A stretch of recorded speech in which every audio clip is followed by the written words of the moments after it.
We are less than 48 hours away from the Tampa Bay Buccaneers kicking off its second preseason game of the season.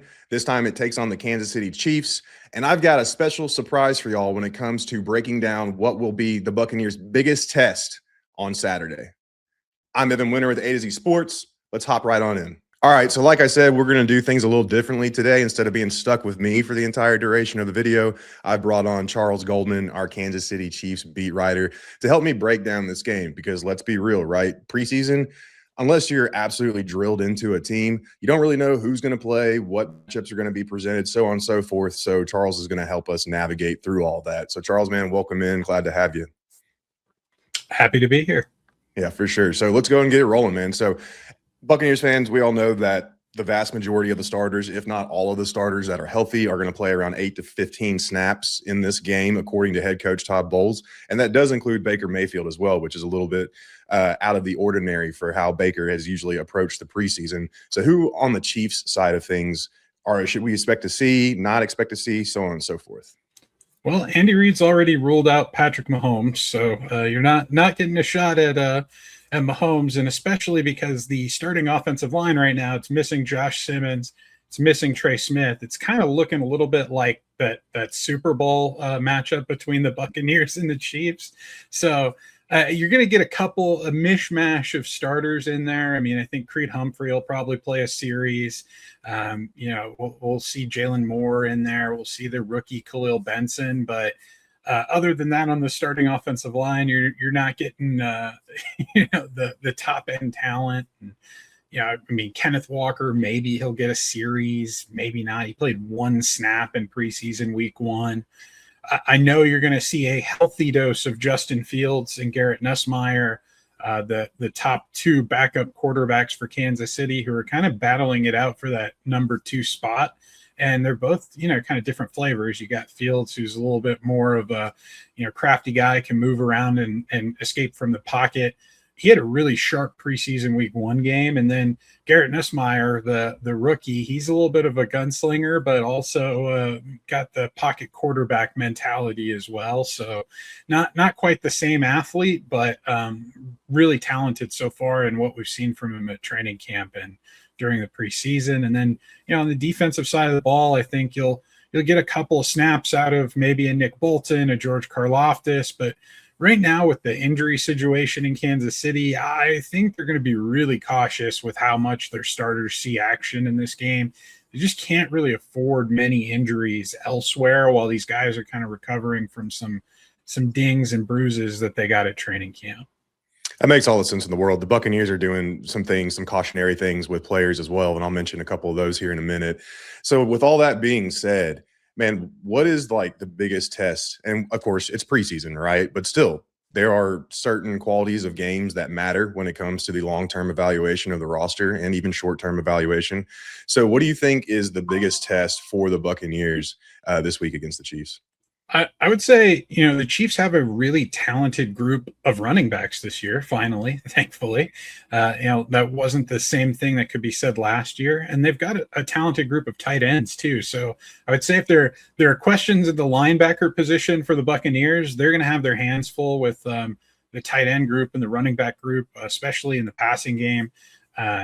They're utilizing specifically the running backs a little bit more and differently, I would say, in the passing game this year.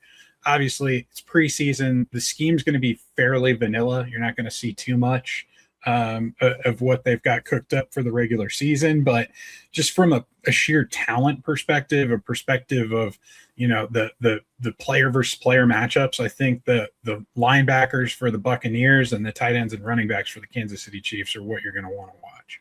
Yeah, that makes a lot of sense because there are questions at the linebacker spot. I mean, the Buccaneers have a plan there, but as we all know with the NFL, you can have a plan and then it just falls flat on its face or, takes off whatever medium you want to use. Regardless, I mean, Alex Anzalone obviously is the one entrenched starter at the position, but then, Josiah Trotter, still want to see what he looks like when real football is being played. And then you got questions with Servassier Dennis as well, his development. Can he take that next step? And then Christian Roseboom, the fourth guy top 4 guy, I should say, he's been hurt. He's been dinged up, and we don't know if he's going to play this week or not. Didn't play last week against the Jets either. So yeah, man, a lot of questions there for sure. Flipping it to the Bucs side on things, I can't wait to see what this defensive line does against the offensive line, honestly, even if it's going to be a little bit depleted. And this has nothing to do with Vita Vea. He's not going to play this week, and Todd Bowles already said he's not playing next week against Jacksonville, and that makes all the sense in the world because he's literally missed every single practice up until today. So they're going to slowly ramp him up, but I want to see what Kalijah Cansey and A'Shawn Robinson do in real time. Again, this is not real football, but they are going to bring it on Saturday, especially A'Shawn, because that dude, I don't know if you followed him at all throughout his career, Charles, but that is one mean MF, you know. he looks like he plays, man. He's got the resting football player face. No, but man, he is he's talented, and I'm concerned about the Chiefs' offensive line. Last week, the Chiefs had 11 offensive penalties. The vast majority of them were either pre-snap or holding penalties on the offensive line. And that mostly came with like the second and third string, but now you have some of those second string players playing with the starting offensive line, and they haven't got a lot of reps together. So that just makes things even more difficult. And, going up against a talented group, a group that's kind of, got some experience in Cansey and Robinson, that could be problematic for that interior. Yeah, and it doesn't stop there either. I mean, Elijah Roberts had a really good game against the Jets. He's a second-year guy. The Bucs are, pretty high on. And then you've even got rookie DeMonte Capehart, who Vita Vea literally said today during his press conference that Capehart isn't like most rookies. So we'll see what that means on Saturday. And then got Nacho, Rakeem Nunez-Roches back there as well. So the Chiefs are very familiar with Nacho. Yep, 100%, man. It's funny how NFL, just like the whole circle of life thing, it's just, sometimes you wind up where you start and sometimes you all that good jazz. But cool, man. Well, so moving on just to the next topic of conversation, what is the matchup that you're looking forward to the most? Cyrus Allen versus anybody in the Buccaneers secondary. I know there's been a lot of hype out there and that there's a lot of skeptics, but he just continues to flash and do everything the right way. I think he's going to play a really, really big role for the Chiefs offense this season. And the more opportunities that he gets to go out there and play against NFL talent that isn't just his, own teammates on the field across from him, I think the more people are going to realize that this kid is for real. Yeah, and well, it's ironic because honestly, the matchup I'm looking forward to the most, and it's on a completely different connotation, is the Buccaneers secondary versus the Chiefs receivers, whoever is out there on the field, because Zion McCollum most likely won't play this week. Actually, no, sorry. Todd Bowles already ruled him out for this weekend. Benjamin Morrison, we're still unsure if he's going to play. So it looks like the Bucs might be trotting out a starting cornerback duo of Jacob Parrish and I guess Aiden Garnes at this point. I want to say Keontae Scott because he's gotten some action on the outside, but I still think he's more of a nickel safety hybrid type player.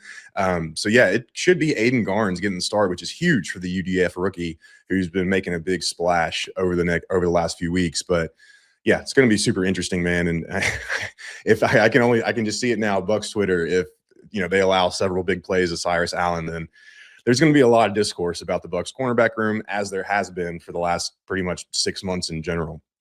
Yeah, the one thing the Chiefs have in that wide receiver room right now is speed. Like, they've got a lot of it between Xavier Worthy, Tyquan Thornton, Cyrus Allen's fast guy too. I mean, they've got some dudes there that can just scoot by you if you're not paying attention. So hopefully a couple of deep shots for the Chiefs, because they need to work the kinks out there and make sure that those are tightened up for the regular season. But be a good test for the Bucs cornerbacks for sure. Yeah, 100%. Well, Charles, man, I really appreciate you coming on. This was a lot of fun. Before we sign off, can you let everybody know where to follow you and where to find you out there on the interwebs? Yeah, well, you can just click over when you're reading Evan's Tampa Bay Buccaneers articles. You can click over to the Kansas City Chiefs page at atozsports.com. You can find me there. You can also find me on X at GoldMCTNFL. Awesome, man. Well, I really appreciate it. And hey, good luck on Saturday. Right back at you. All right. Well, hopefully y'all found that beneficial, informational, all that good jazz. And again, thanks to Charles for hopping on. He does great work over at A to Z Kansas City. So make sure you check him out when you can and hop on his Twitter feed whenever you can, because the dude puts out a lot of good stuff.